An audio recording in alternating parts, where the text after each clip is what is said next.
میں جملہ پیش کر رہا ہوں کہ پھر معاویہ نے بہرحال کیا کچھ کیا اسلام کے اندر، کہ جو میری ایک اپنی تحقیق ہے، کچھ اور برادران نے بھی کچھ ایک دو حوالہ دیے ہیں، میں اس کو پیش کرنا چاہوں گا۔ عزیزان کرام، اگر آپ اس میں غور کریں گے، یہ آج شب قدر آپ دیکھ رہے ہیں، کل رات شب قدر ہوگی، اس کو ذرا غور سے سنیے گا۔ 27ویں نہ اس پہ آیت ہے نہ حدیث ہے، لیکن سارے مسلمانوں کے درمیان میں 27ویں رائج ہے۔ کبھی آپ نے غور کیا 27ویں کیوں رائج ہے؟ کیونکہ جب مولا کی شہادت کی خبر آئی 26 ماہ رمضان کو مدینے میں، تو سب نے سوگ منایا سوائے ام المؤمنین کے، انہوں نے خوشی منائی۔ اور پھر جب شام خبر پہنچی تو معاویہ نے 27 کو جشن کا اعلان کیا اور کہا یہ افضل ترین رات ہے، کیونکہ آج ہمیں اچھی خبر ملی ہے، اس نے خوشیاں مناؤ۔ کیوں، کیا ہوا؟ کہا علی جو ہیں وہ کوفے میں سجدے کی حالت میں مسجد کوفہ کے اندر مار دیے گئے۔ شہید تو ہم کہہ رہے ہیں، وہ تو کہہ رہے ہیں مار دیے، کیونکہ وہ مسلمان نہیں مانتا تھا مولا کو، تو وہ باقاعدہ ممبروں سے مولا کا نام لے کے توہین کراتا تھا، تبرہ کراتا تھا 40 سال۔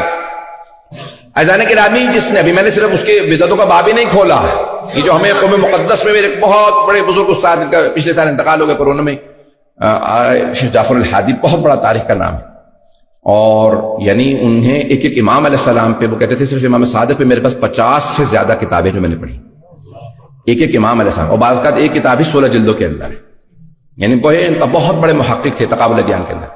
اور انہوں نے جو پورا کا پورا بنو امیہ کا، میں تفصیل میں نہیں جا سکتا، وہ کہتے تھے کہ سب سے بڑا بات، یہ نہیں کہتے نا کہ بھئی اس آدمی نے اتنی بدعتیں قائم کی، 2 یا 4 6 8، دوسرے نام نہیں لے رہا ہوں، آپ حضرات گھبرا رہے ہیں، کسی کا میں نے نام نہیں لیا سوا معاویہ کے، میں نے کسی کا نام نہیں لیا۔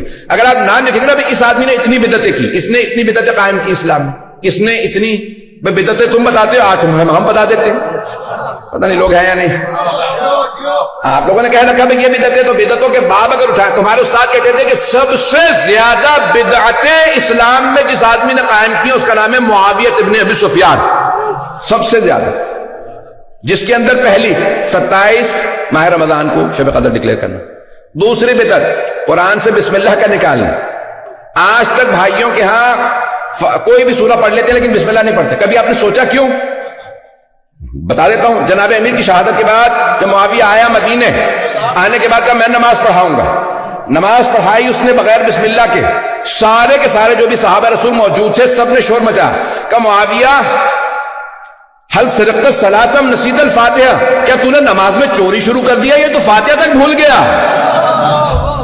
اتنا شور و غل ہوا کہ اسے دوبارہ نماز پڑھانی پڑی، اس نے دوبارہ نماز پڑھائی، اور اس کے بعد کہا میں قسم کھا کے کہتا ہوں کہ جب تک قرآن سے بسم اللہ نہیں نکلوا دوں گا تب تک چین سے نہیں بیٹھوں۔ جانتے کیوں بسم اللہ سے چڑتی؟ کیونکہ علی کہہ گئے تھے بائے بسم اللہ کا نقطہ میں ہو۔ عزیزان گرامی، میں سب باتیں کہہ رہا ہوں لیکن کہے بغیر نہیں رہوں گا۔ عزیزان گرامی، تاریخ اٹھائیے، کتنا طویل باب ہے، بہت سی تو باتیں بیان نہیں کی جا سکتی۔ بسم اللہ کا نکالنا، پھر اہل بیت علیہ السلام پہ باقاعدہ ممبر، جہاں نماز جمعہ کے خطبے میں نام لے کے اہل بیت کا نام لے کے صلوات بھیجنا رسول خدا نے واجب قرار دیا تھا۔ اس نے کہا کہ جب تک علی کا نام لے کے تبرہ نہیں کرو گے تب تک خطبہ نہیں ہو۔ اور شام والے تو یہی سمجھتے تھے کہ معاذ اللہ کوئی کافر ہے، یہاں تک کہ جب اعلان ہوا شام میں، دمشق شہر میں، کہ مسجد کوفہ میں حالت سجدہ میں علی کو مار دیا گیا، تو انہوں نے کہا بھی علی مسجد میں کیا کر رہے تھے؟ سجدے میں؟ تم نے تو بتایا تھا علی بے نمازی ہے، 1000 رکعت پڑھنے والا، کہا وہ بے نمازی، کس نے؟ معاویہ ابن ابی سفیان نے۔ آج تک ہمارے بھائیوں کے ہاں یہ حدیث موجود ہے، روایت موجود ہے، آج تک یہ موجود ہے، یہ یقین مانی جتنی بھی روایت میں پیش کر رہا ہوں یہ بھی کچھ بھی میں نے بیان نہیں کی جو میرے مطالعے کے اندر اس وقت، آج تک یہ روایت موجود ہے کہ وَمِنَ النَّاسِ مَن يَشْرِي نَفْسَهُ ابْتِغَاءَ مَرْضَاتِ اللَّهِ وَاللَّهُ رَءُوفٌ بِالْعِبَادِ، یہ جو آیت ہے سورہ بقرہ کی آیت نمبر 207 ظاہر توجہ ہے نا۔ یہ شب ہجرت جب جناب مولا کائنات بسر رسالت میں سوئے تو یہ آیت نازل ہوئی۔ مومنوں میں سے ایک ایسا ہے کہ جو اپنے نفس کو اللہ کی مرضات کی خاطر بیچ دیتا ہے نا، آئے ذہنوں میں۔ معاویہ نے ایک صحابی کو پیسے دیے، کہا کہ آپ کو پیسے دے رہا ہوں، کوئی ایسی حدیث بنا دو پیغمبر سے کہ کہو کہ یہ علی کے لیے نہیں آئی، یہ عبد الرحمن ابن ملجم کے لیے آئی۔ کس کے لیے؟ قاتل امیر المومنین کے لیے۔ اور آپ کے خیال میں ختم ہو گئی؟ نہیں، ابھی تک موجود ہے بہت سی کتابوں کے۔ کس نے پیسے دیے؟ معاویہ بن سفیان۔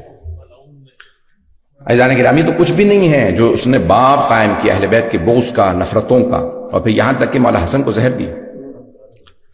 عزیزان گرامی کیا کچھ نہیں ہوا اہل بیت علیہ السلام کے خلاف، ممبروں سے جناب امیر کی توہین ہوتی رہی 40 برس 70 برس مسلسل، ممبروں سے باقاعدہ۔